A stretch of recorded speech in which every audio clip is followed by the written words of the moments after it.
Bon, aujourd'hui on va parler de Squid Game.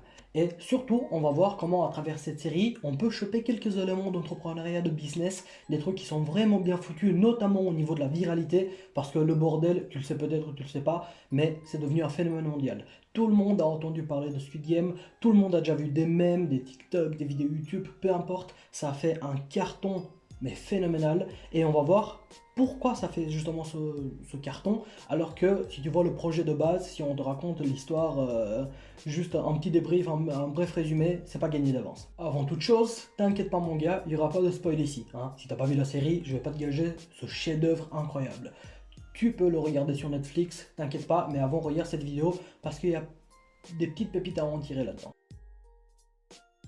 Alors, tout d'abord, moi je t'avais dit que le projet c'était pas gagné de base. Si je dois t'expliquer la série maintenant comme ça à la va-vite, ça donnerait à peu près ça. Alors Squid Game c'est une série coréenne. Qu'est-ce que ça raconte en bref? C'est des adultes qui ont des dettes comme pas possible, jamais ils pourront les rembourser, donc des Coréens. Ils sont tous réunis par un groupe de gens masqués qu'on connaît pas du tout, on sait pas où on sait pas ce qu'ils font, rien du tout, ils sont juste réunis en place. Et on leur propose un deal. Si vous jouez à des jeux pour gamins, genre 1, 2, 3 soleils, et que vous n'êtes pas éliminé, bah à la fin vous pourrez gagner des sommes astronomiques. C'est ça le résumé de la série. Bon, t'imagines bien quand tu racontes ça à ton meilleur pote, c'est pas le genre de série qui t'accroche tout de suite. Tu vas pas le bordel en mode oh putain c'est la série de l'année. Pourtant, t'as qu'à te balader sur des sites comme Google Trends, Netflix ou quoi que ce soit, Squid Game est dans le top du classement partout. Donc même si le résumé comme ça à la vie ne donne pas envie, il y a quand même une hype de taré dans tout le monde. Donc pourquoi il y a ce genre de phénomène? Pourquoi c'est si stylé au final? Comment ça se fait qu'il y a tellement d'engouement autour de cette série? Avant de répondre à cette question mon gars, là il faut souligner un petit point très important dans le monde des affaires du business.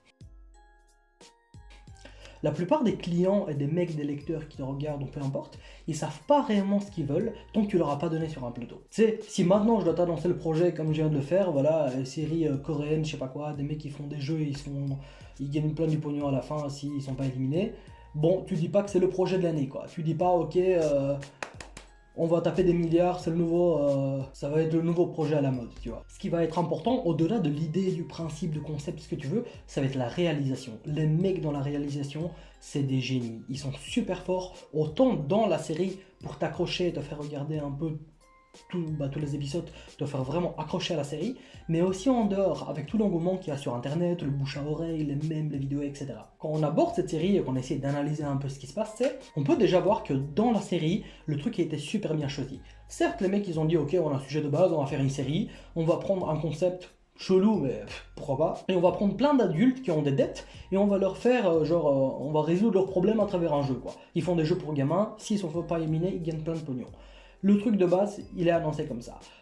Pendant qu'ils ont fait la série, ce qui va être très important, c'est la narration qu'il y a dans le bordel. C'est le storytelling, comment c'est mis en place et les émotions que ça va te faire ressentir. Si tu regardé juste dans le premier épisode, et t'inquiète pas de spoil, tu vois le daron qui est au bout de sa vie, qui habite chez sa mère, qui est une petite fille mais il n'a pas la garde parce qu'il a des problèmes d'argent. Tu vois, ça pose déjà un contexte. Tu as le contexte de base et le problème. Tu as sa fille qui va se barrer, je sais pas quoi, le mec il n'a pas d'argent, il peut rien faire pour prendre sa vie en main, c'est un gros bordel. Et puis tu as une solution, tu as des mecs qui arrivent, qui te proposent de gagner de l'argent facilement, et ils te disent, bah voilà mec, tout ce que tu as à faire c'est des jeux. De toute façon, tu adores parier, tu adores faire des jeux d'argent, c'est pour ça que tu as des dettes, autant jouer avec nous quoi. Et ce qui est fou dans cette putain de série, c'est le suspense constant qu'il y a. Jamais tu sais ce qui se passe, jamais tu peux prévoir à l'avance ce qui va arriver. C'est toujours des jeux où rien n'est prévu, l'équipe qui fait Squid Game, enfin dans la série, hein, les mecs qui organisent tout ça, tu sais pas qui c'est, tu sais pas ce qui va se passer dans la série sans te spoiler ou quoi, mais t'es constamment tenu en haleine, t'es constamment tenu en suspense et t'as toujours envie de savoir plus.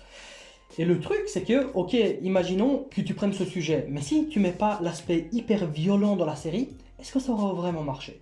Quand je te dis que les gens se font éliminer des jeux, etc., quand je dis éliminer, c'est pas genre, ok, t'es éliminé, tu te mets de côté. Non, non, on te bute. C'est ça la série, mec. C'est les gens qui perdent à ces jeux, ils meurent. Et c'est ça le contexte qui est hyper parlant et c'est une des clés du succès de la série. C'est parce que c'est tellement violent que tu es obligé au moins d'être scotché, d'être accroché, au moins avoir envie de voir la suite. Imaginons que genre ils font un 2, 3 soleils, le mec qui est éliminé, il doit faire son pompe ou il doit aller en prison. Putain, t'en as rien à foutre, ça te marque pas l'esprit. Tu vas pas raconter ça à ton pote en mode oh putain mec il y a une série de fous, le mec qui fait 1, 2, 3 soleils, il est éliminé, il va en prison. Incroyable. Jamais de la vie. Par contre, des mecs qui sont butés en masse, ça fait parler.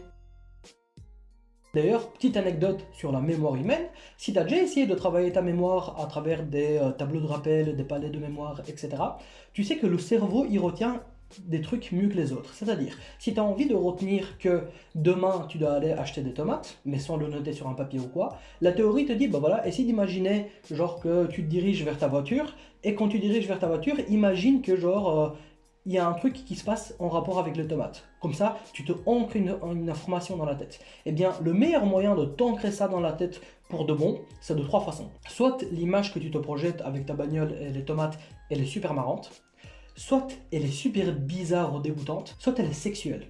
Si tu as un de ces 3 points, tu es sûr que dans ta tête, cet exemple, enfin, cette image va te rester constamment, mais pendant des semaines, des mois, quoi. À chaque fois que tu vas aller vers ta bagnole, tu vas imaginer le truc avec tes tomates. Imaginons, mec, tu vas vers ta bagnole, un truc stupide, imagine, il y a genre tes voisins qui commencent à balancer des tomates partout sur ta bagnole, et une fois que tu regardes le pare-brise de ta bagnole, il y a des nichons qui se dessinent à cause des tomates. Exemple hyper con et un peu sexuel, ok? Eh ben, je te jure que si on va se rencontrer, toi et moi, je sais pas, dans 1 an, 2 ans, 3 ans, bah, il y a une grosse partie des gens qui vont regarder cette vidéo qui vont se rappeler de l'exemple de la bagnole avec les voisins qui lancent des tomates, qui dessinent des nichons au final, ok? C'est hyper con, mais au plus c'est bizarre, violent, gore, étrange ou sexuel ou très marrant, bah au plus ton cerveau va retenir les choses et pratiquement c'est ça qui va faire parler. Donc l'aspect viral de la série, pourquoi ça a été fait? Parce que ça provoque des émotions qui sont très fortes, que les gens retiennent, et surtout, bah, comme c'est un peu controversé comme sujet, etc., c'est un peu... t'imaginerais pas ça dans notre société, c'est limite politiquement incorrect par moment, eh ben ça fait parler, ça fait du bouche à oreille, et surtout ça fait un engouement sur les réseaux sociaux qui est énorme. Maintenant, pour créer cet engouement sur Internet, c'est quoi les principaux trucs qui étaient pour Squid Game? Là, je vais te montrer quelques exemples, mais il y a des influenceurs très connus dans le milieu de YouTube, etc., qui ont fait des vidéos comme Norman. Il y a des mecs qui ont fait des vidéos TikTok, mais il y a un groupe de Coréens, je crois, qui ont refait les musiques de Squid Game, mais genre à la bouche, c'est en mode un peu beatbox, chant, je sais pas quoi. Ce truc, mec, là, je vais te montrer là maintenant. Ce truc sur TikTok, il a fait 44, je sais pas combien de B. B, je suppose que c'est milliards, parce que tu as le M qui est pour million et B qui est pour billion. Donc, je pense que c'est 44 milliards sur le hashtag Squid Game. Tu te rends compte de ce que c'est, mec? Pour te dire à quel point ça peut aller loin ce genre de délire quand c'est sur Internet. Une fois que c'est sur Internet, il n'y a plus de contrôle. C'est le chaos total. Le truc, c'est le Far West. Ça voyage de partout. Et surtout, une fois que c'est stylé, c'est marrant, c'est bizarre, c'est étrange, c'est sexuel, c'est violent, bah, les gens partagent, les gens retiennent, les gens en parlent. Et c'est ça, en fait, c'est le cumul de toutes ces choses qui va faire que ça va exploser. En plus de ce cumul qui est incroyable, le truc qui accompagne tout pour tout ficeler, ce sont les mèmes.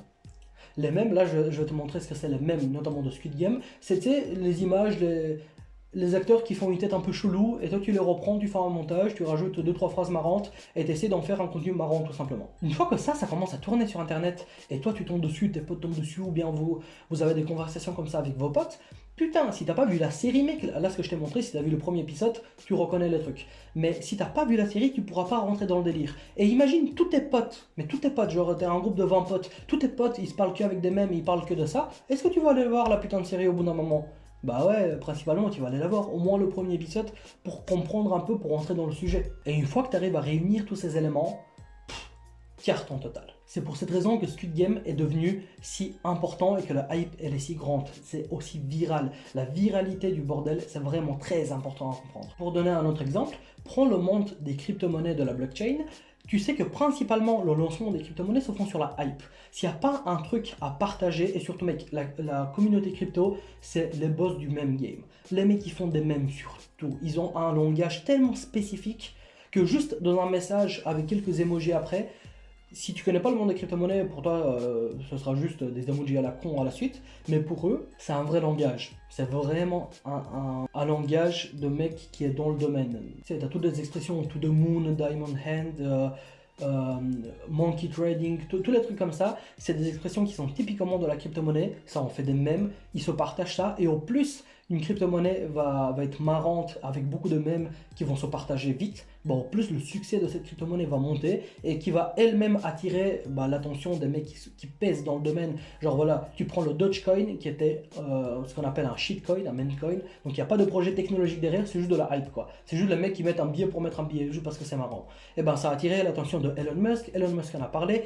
et ainsi de suite, c'est devenu une des crypto-monnaies les plus connues au monde. Juste à partir d'une blague et d'une viralité. Viralité que Squid Game utilise extrêmement bien également. Donc pour moi, les influenceurs et surtout les mèmes, c'est le moteur de la viralité.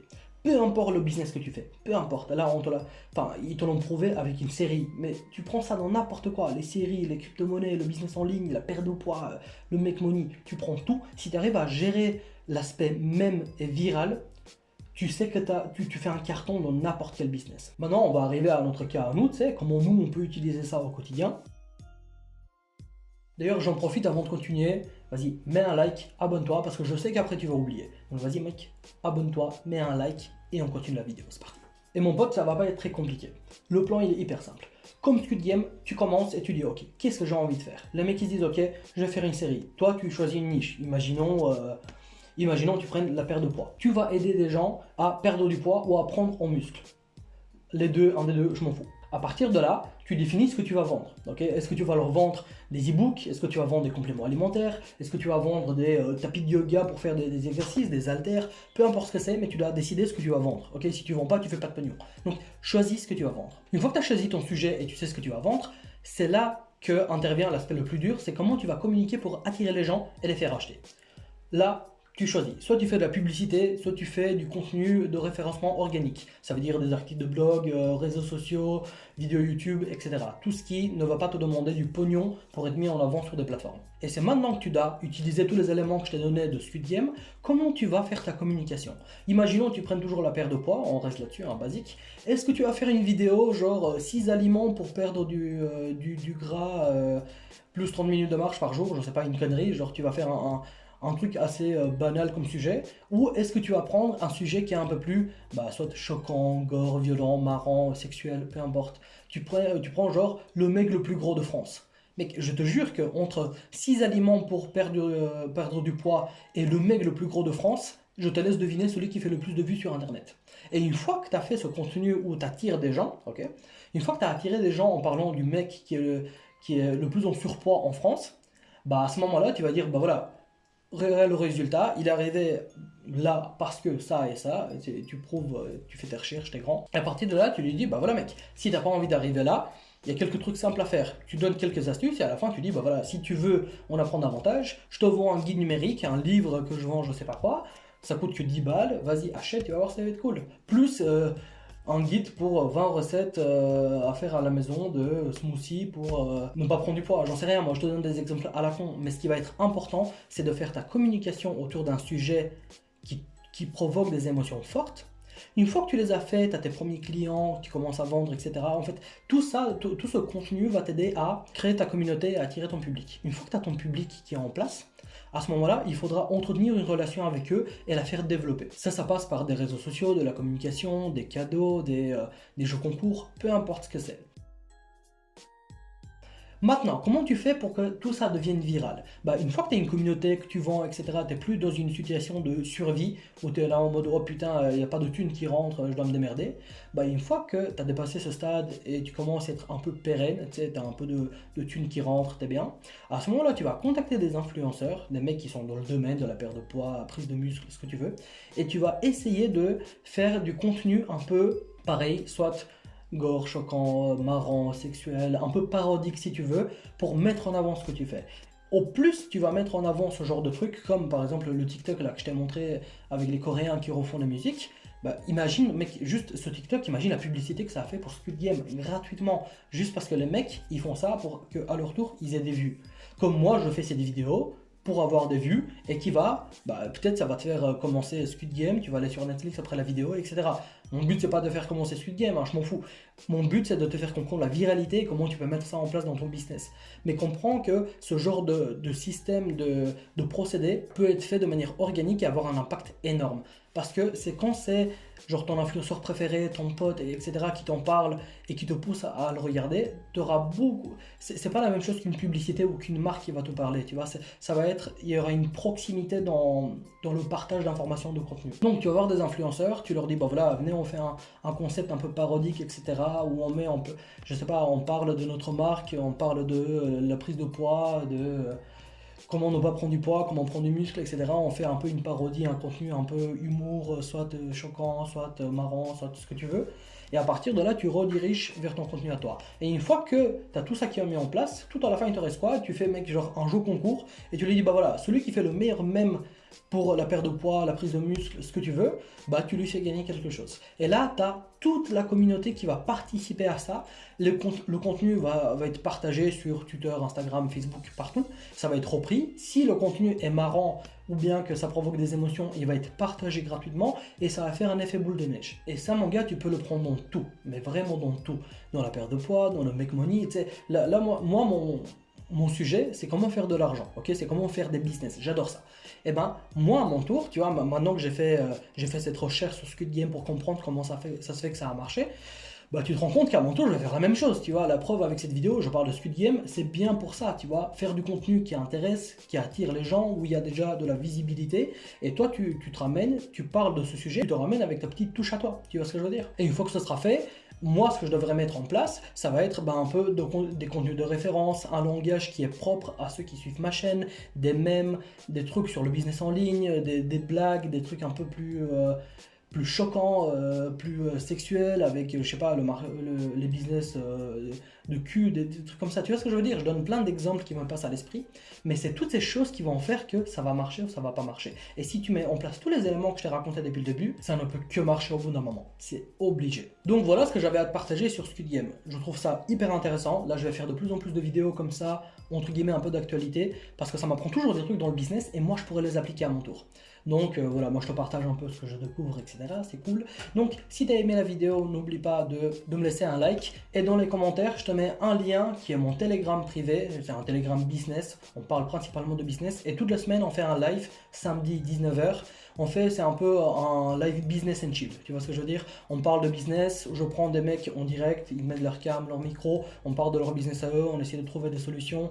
Je vous raconte ce que moi je fais au quotidien, combien je gagne. C'est un truc où c'est très communautaire, on se partage des astuces entre nous et on essaie d'avancer ensemble. Toujours dans la description, je vais te mettre un lien avec une page, ça va être une masterclass gratuite qui est sur Facebook. Je te montre le backstage d'un de mes business et je te montre comment j'ai foutu 500 balles de publicité en Facebook Ads et j'ai fait 13 800 € de vente. Donc tu as juste à mettre ton prénom et ton email et tu reçois ça par email. Donc voilà mec, j'espère que la vidéo t'a plu, j'espère que tu as appris des choses et tu vas essayer de faire du contenu un peu viral, etc. Tu vas voir comment tu peux mettre ça en place dans ton business.